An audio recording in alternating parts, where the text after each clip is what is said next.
Hello नमस्ते सबैजनालाई। तपाईहरु आराम कुशल हुनुहुन्छ? आज म तपाईहरुलाई यो भिडियो मार्फत चाहिँ जन्मदिनको शुभकामना बारे जानकारी दिन गइरहेको छु। भिडियोलाई अन्तिमसम्म हेर्नु होला। आज मात्रै मेरो कान्छी बहिनीको छोरो, मेरो प्यारो भान्जा अनि हाम्रो सन्तानको कान्छी बहिनीको दुवैजनाको चाहिँ एकै दिन जन्मदिन परेछ र मैले शुभकामना पनि दिइसकेँ। केही वर्ष अगाडि मैले फेसबुक साथीहरूलाई अथवा इष्ट आफन्त कसैलाई पनि जन्मदिनको शुभकामना नदिने निर्णय गरेको थिएँ। नदिने घोषणा पनि गरेँ मैले स्ट्याटस मार्फत। किनभने अब सधैँ मोबाइल चलाएर बस्ने समय पनि हुँदैन हैन।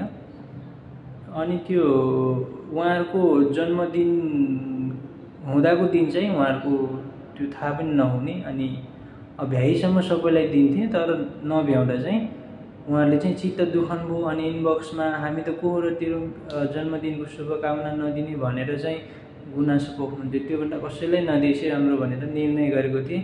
तर आजदेखि चाहिँ मैले अब शुभकामना दिन सुरु गरेको छु र पनि कतिजनाको चाहिँ थाहा पाउन सक्छु, कतिजनाको नपाउन सक्छु। यदि मैले थाहा पाइनँ भने तपाईहरुले दुःख नमान्दिनु होला, गुनासो नगर्नु होला है। र मेरो साथीहरू वरिपरि हुनुहुन्छ, म बस्ने वासस्थान, म जहाँ भए तापनि मेरो नजिकैका साथीहरूको जन्मदिन पर्यो भने मलाई बोलाउनु होला। तर केक काट्नुहुन्छ भने नबोलाउनु होला। र यदि फलफुलहरू, स्याउहरू, अझै अनारहरू हैन, सुन्तलाहरू, अझै भनौँ